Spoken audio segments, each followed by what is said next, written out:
yellers? Welcome back to Why Am I Yelling? Musings from a middle-aged menopausal mom, the podcast where we talk about all the things we're not supposed to yell about, but we usually do anyway.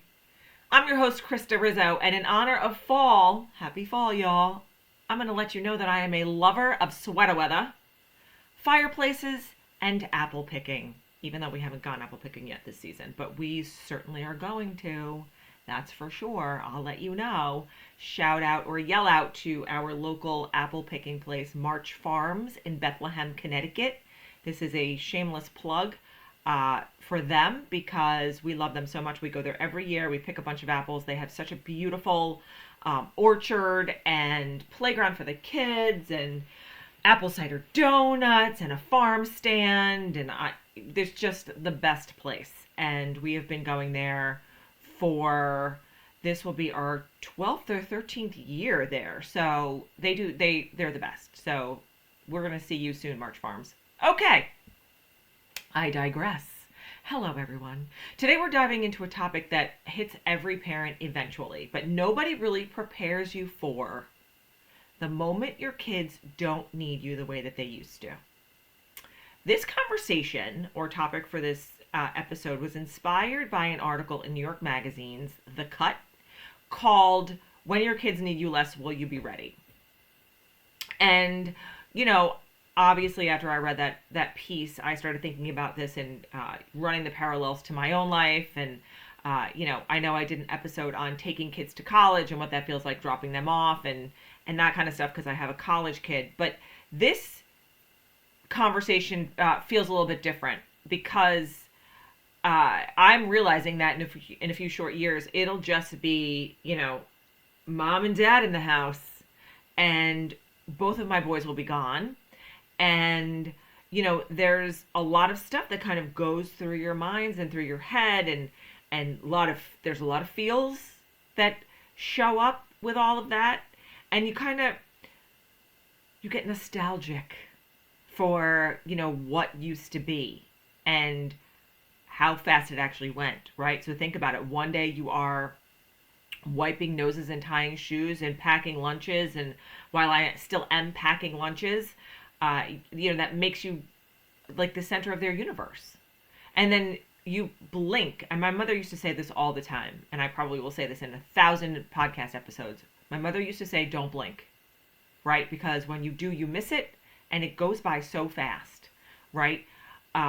You think about when they were babies and all of a sudden you look at them now and they're teenagers or, in their early adulthood and, they're rolling their eyes at you and they're telling you they've got things handled and they're coming out of their rooms for things like food and money and rides to places because, that's who you are.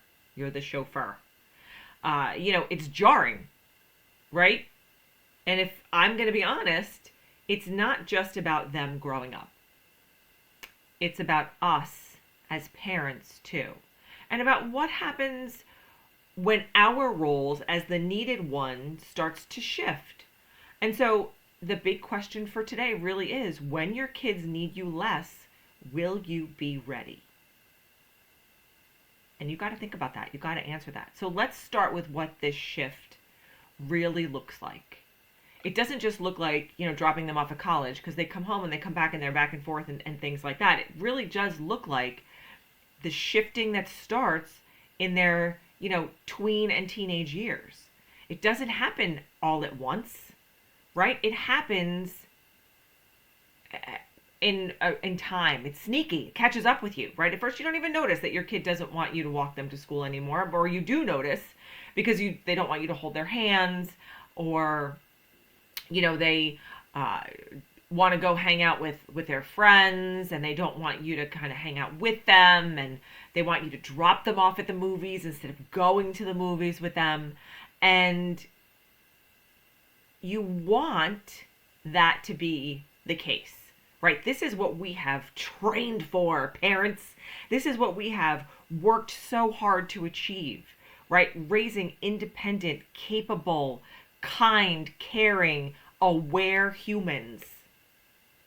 And then when they start to pull away, sometimes that feels like rejection to us. And we're not celebrating that, right? We're not celebrating rejection. Nobody likes to feel rejected. But the truth is that it's not rejection, it's evolution. They don't need us less, they need us differently. Say that again. They don't need us less, they need us differently.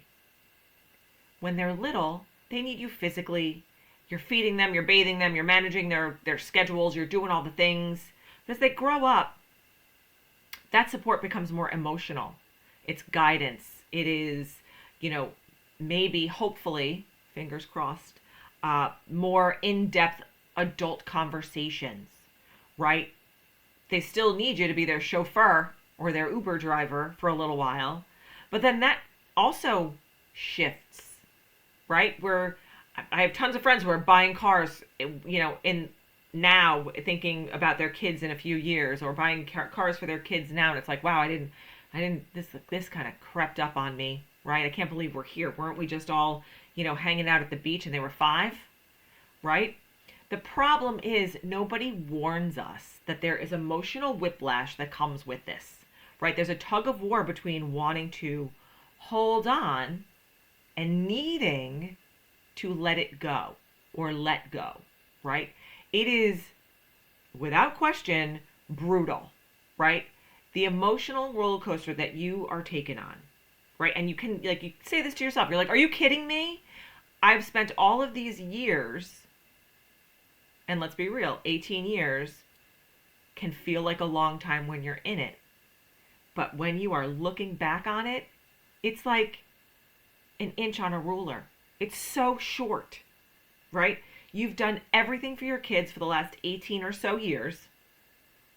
And now, what feels like the snap of your finger, you're chopped liver, right? You're a second. You're not first. You're second, you're third, you're 10th.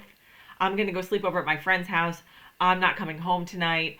I'm, going to hang out with the dudes, and I'll call you when I need a ride home, like that kind of stuff. So let's talk about how this feels, because this is the part that parents don't always admit, right? Because we're so proud of, our kids spreading their wings, and we're excited for them, and we are beyond hopeful for what they're going to experience in their lives, and it's really a joyful time, right? But there's also this grief that's attached to it, and I don't use that word lightly because I am a grief expert, by the way. But it is grief. Like, you are grieving for a piece of you or a part of your life that is no longer in existence. It is now a part of your memory. You are being nostalgic about it, right? You're losing a version of your child who is turning into an adult. When they needed you when they were little, they don't need you as much anymore. And you're also losing that version of yourself. The mom or the dad who was in the thick of it, right? Who was indispensable. The first phone call, the first, I got to run to my mom for this. Or I got to run to my dad for this. Or I got to, text them, or I got to call them, or I got to this and that. Now, don't get me wrong. Those things still happen.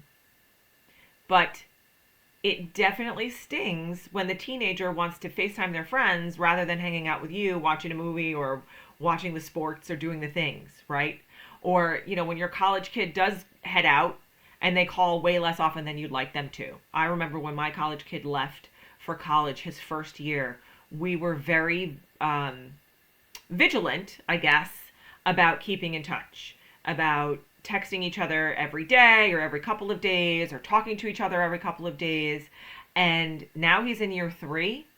And if I hear from him once a week, his voice, I'm lucky, right? I will call him just so I can hear his voice, and I don't want to sound like, you don't call your mother. So it's like, hi, I miss you. I want to hear your voice. How's it going? How's your week? We'll text throughout the week sometimes. He does a lot more texting with his dad, especially now that, baseball season's coming to October playoffs and sports are happening and things like that. And even though I'm the big sports lover in our house. I don't know. But it's very easy to take this stuff personally. Like, they don't want me anymore. That's the first thing that we think of. They don't want me anymore. Oh my gosh, what am I going to do? That's not really what it is. It's not that they don't want you. It's not that they don't need you. They're doing exactly what you taught them to do. Build their own lives. So if we're in this phase, because I'm in this phase too, right? I've got one out of the house. I've got one who's in the 8th grade. He's going to be 14 in a few months. And, he definitely is in those teenager fun years, right? It is normal for us to feel sad. It's normal for us to feel a little lost. It's normal for us to feel a little resentful. But the important part is that we don't get stuck in this cycle in our heads, because I know that is a very easy thing to do. So here's the thing. We got to find ourselves again.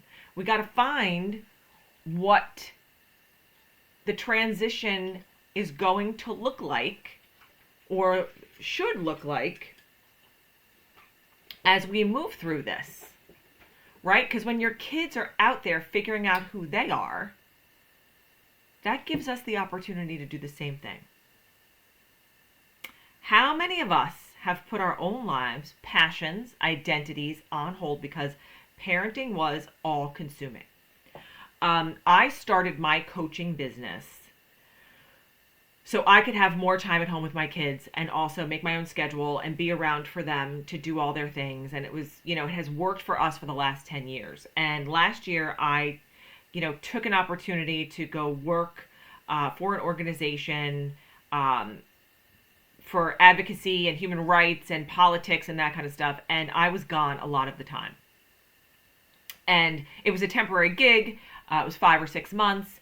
And during that 5 or 6 months, my son, the little one who was home with us, he was in 7th grade last year, and he had asked me multiple times, when are you going to stop doing this? When are you going to be back with us? Because I was gone a lot. And I was like, this is very short term, so it won't be that long. The other day, we were having a conversation, just yesterday, in fact, about I'm about to take on a new role for a nonprofit organization here in the state of Connecticut. It's part-time. I'm super excited about it. I'm going to be out of the house in the office 2 days a week. So I said to him, we're going back to me being out of the house a couple days a week. And he's like, well, what's the plan for me? But he didn't make it sound like he could, like it was a yearning the way it was last year. It was like, well, just tell me what's going to happen and I'll figure out what I need to figure out. Like that was the adjustment of the conversation from last year to this year. And the growth that had happened with him in that last year as well. And being able to say, oh, you know what? Mom's going to go do this. And she's excited about it. And she's going to be doing good stuff in our community for women in our community. And this is what she loves to do. And that's cool because I have soccer practice. I'm going to have basketball practice soon. And my friends are cool. And we can hang out after school. And we can kind of, get ourselves around. And, we can hitch rides with other parents if my mom's not around. But, of course, his dad will be around because we have now adjusted our schedules to where somebody will be home, working from home or whatever. But they get so used to us being here that when we're not here, it is noticed. And that obviously makes you feel good because you're like, oh, hi, this feels really good. You're noticing that I'm not going to be around. And I know like his first thought is going to be like, well, who's going to make me dinner? Like that's a big deal. We all know that what's a dinner is a big deal in my house, right? Or, am I going to have all the things I need for school the next day? Are you still going to get up and make me lunch? Like those are the kinds of things that will pop up in our conversations. And it's fine. Like, yes, of course I'm going to do all of those things because those are the things I actually love to do. My college kid came home last weekend for 2 days. He did not stay home for one night. He stayed at friends' houses and stuff. But he said to me, I'm bringing my laundry. And I was like, okay. Not that you live in a house that has a laundry room, but okay. I happily did his laundry. I mean, I made it, I had to rib him a little bit and be like, of course, all you do is come home and drop your laundry and want your mother to do it for you. And his response to me was, well, I can do my laundry, Mom, if you really want me to. And it's like, Please don't take this out of context. Of course, I'm going to do your laundry because it just makes me happy to be able to do these things for my kids because they're not with me all the time. And one of my, I love my love language is all of them in real life, but I like to do things for other people. I like to cook for them. I like to take care of them. That is how I like to feel needed. And I don't know if that is a love language or if that is, delusion in my own head, but I like to make sure that my people are taken care of. It makes me feel good. So to do their laundry and to make their lunches and, however I can help make their day a little bit easier, while I am capable and able and willing to do it, I'm going to do that for them. And I think that, other people don't do those things and that's fine, right? But for me, that's what I enjoy doing. And so when that eases up, there's now this space, right? And I found that space and decided to kind of do something with it. And so I'm going to go work outside of the home 2 days a week and work the other days inside of the house. This way I can adjust my schedule and be available still for my one that's home who needs me. And I'm going to actually be 30 minutes away from where my other guy goes to school. So maybe we can hook up and have dinner and, maybe see each other once a month or so if I haven't already seen him, or like every couple of weeks I can meet him, halfway, 15 minutes for him and 15 minutes for me, and we can grab dinner before I come home. It can feel really scary, right? When you're in this phase of your life. It can feel like, oh my gosh, this is what I know.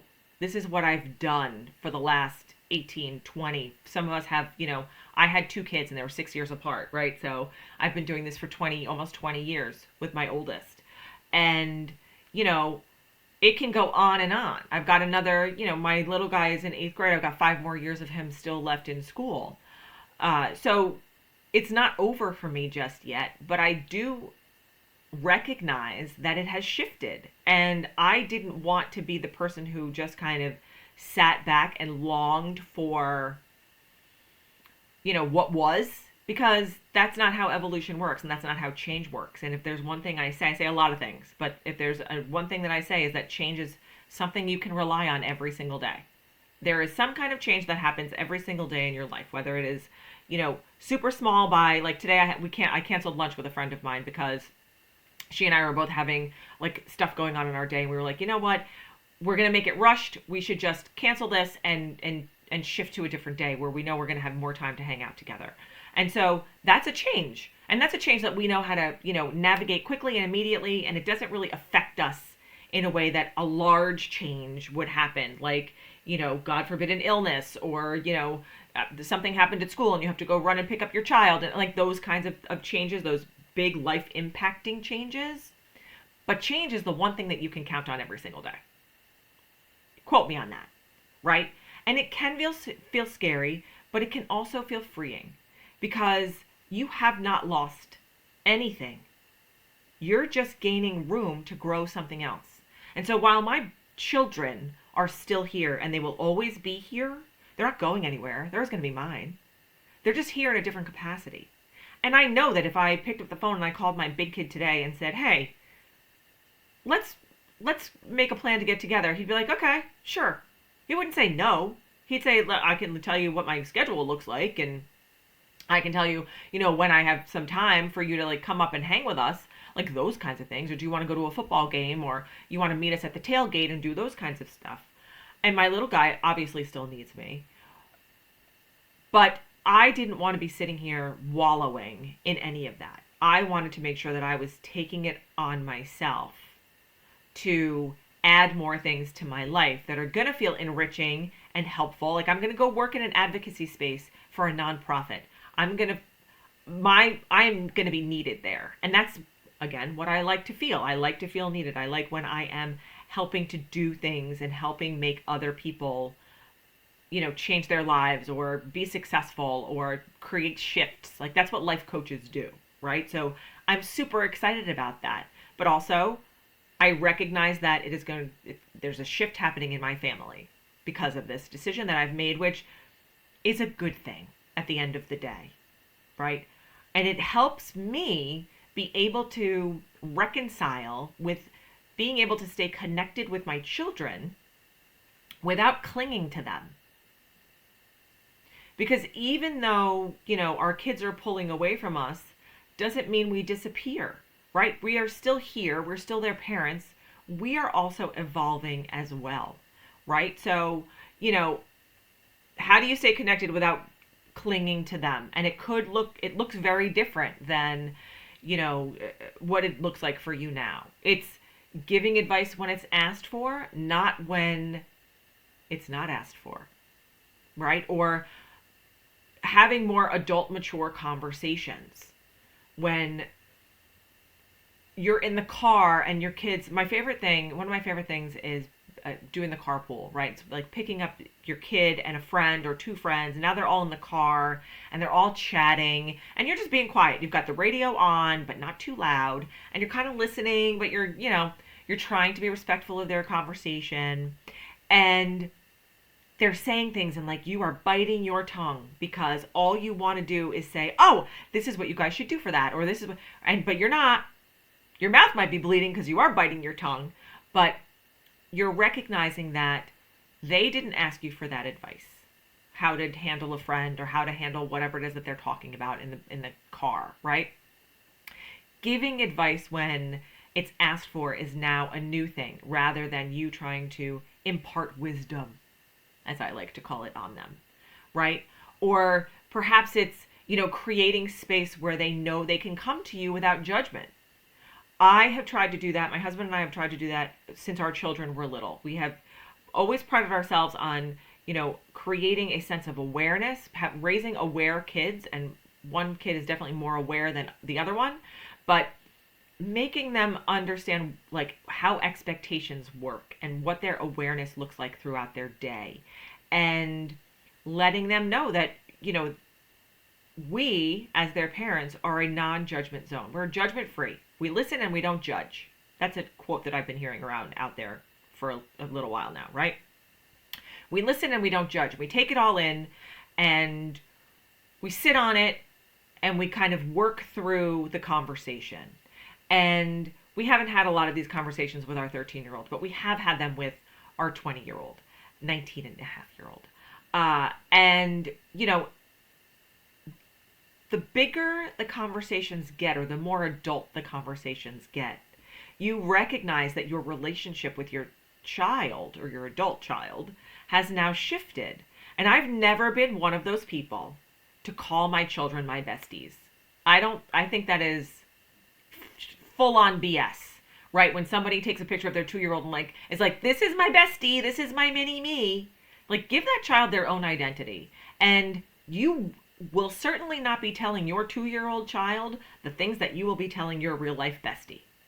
You probably won't even be telling your 20-year-old child the things that you will be telling your real life bestie. So stop. This is my advice to people, and I might ruffle a few feathers, but stop giving them that responsibility or making them feel like that's their responsibility when they are younger. You are creating friendships with them as they get older. My relationship with my oldest son has shifted into more of a friendship, I would say, since he has moved out and moved to college and has grown up, right? And our conversations are different. They are definitely more, mature and adult and, worldly, I guess is a good way to say it. But I never, ever, ever once expected him to be my bestie. I don't expect him to be my bestie.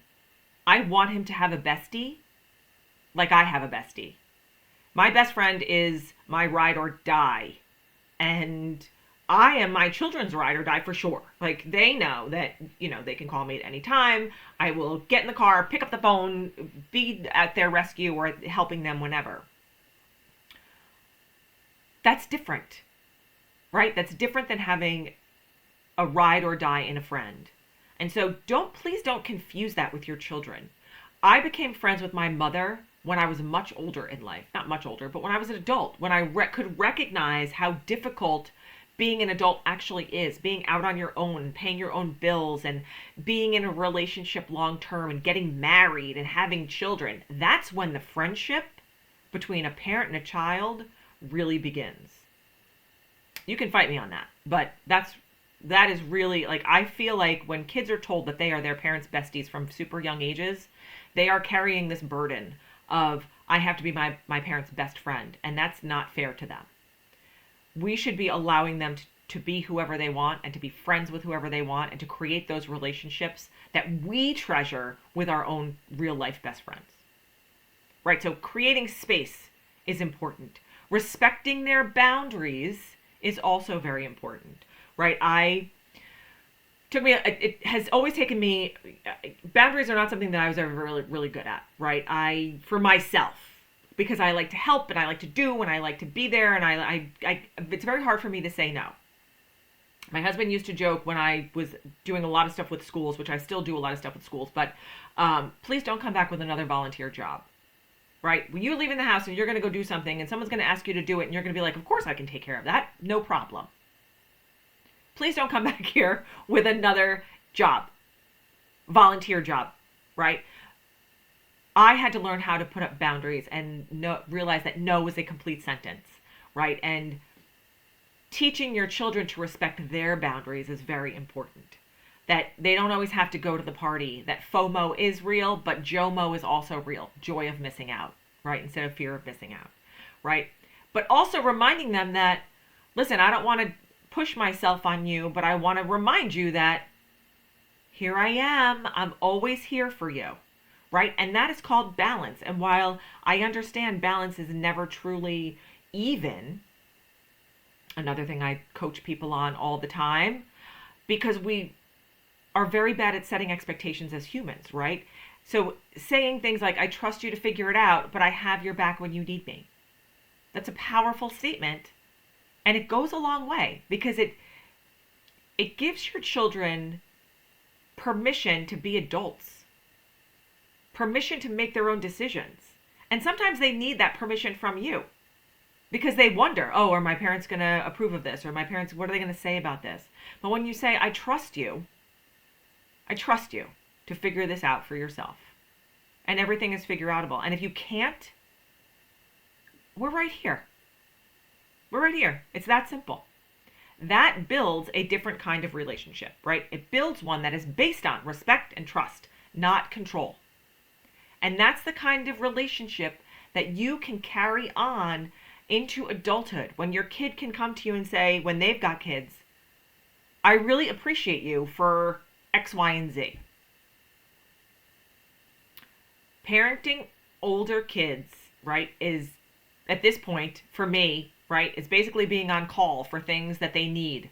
My teenager, my little teenager, my young teenager, my 13-year-old is like food and snacks and rides and, teaching him how to do the laundry. How do I do this again, right? I'm cool with that. And it's different for my big one because he's not here all the time. But these are the moments that remind me that these kids still need me. And they'll always need me, right? My mother passed away almost 5 years ago. It'll be 5 years in January. And I still want to pick up the phone and call her and ask her things. I'm always going to need her. That's just how life is, right? So I want my children to need me, but I want them to need me on their own terms. And that is okay, because that means that I've done my job. And hopefully I've done my job well. So when your kids start needing you less, will you be ready? You don't have to have it all figured out. You just need to be willing to grow alongside them. It's not about losing your role. It's about evolving your role. From fixer to guide. From director to cheerleader. From being their whole world to being their safe space. I like how that sounds, right? And while they're out there becoming who they are meant to be, you get the opportunity to do the same thing. So the better question could potentially be, will you be ready? Instead of will you be ready, how about how will you be ready to use this time of your life to rediscover yourself, to maybe slowly integrate things into your life that you had put on hold, or, you know, you had always wanted to try. Maybe you dip your toe into that pond and see what happens. But ask yourself these questions, because we're all going to be in this phase at some point. And I want you to be as ready as humanly possible. So thanks for hanging out with me for today. This episode, if it hit home for you, say that 10 times fast, share it with another parent or with a person who, might be also in the thick of it and in the middle of this shift, and maybe they're kind of trying to reconcile it and they're, not really talking about it. So this is a good way to have the conversation peaked or opened, right? Let's keep the conversation going. Send me a direct message on Instagram at Krista, at Why Am I Yelling Pod. That's what I think I am. And tell me what's, been the hard part about your kids needing you less. Dinner tonight, ladies and gentlemen, is chili, because it's going to be chilly in the Northwest Hills of Connecticut. Finally, it's fall weather, although I think I did see that it's going to be back up into the high 70s, potentially hit the 80 mark again this weekend. And today is October 10th, or no, the 2nd, October 2nd. I'm looking at the thing, it says 10 too. October 2nd. This is my menopause brain speaking. So dinner is chili this evening. Let me know what you guys are having for dinner, also in my DMs. I hope that you guys enjoyed this episode, and please don't forget to like it, share it, subscribe to it, and do all the things. This podcast is gaining momentum, and I'm super excited about it. So thank you guys for being along here with me, and thank you for all of your support, because I truly, truly appreciate it. Love you guys. Have a great day, and we'll see you back here soon. Mwah.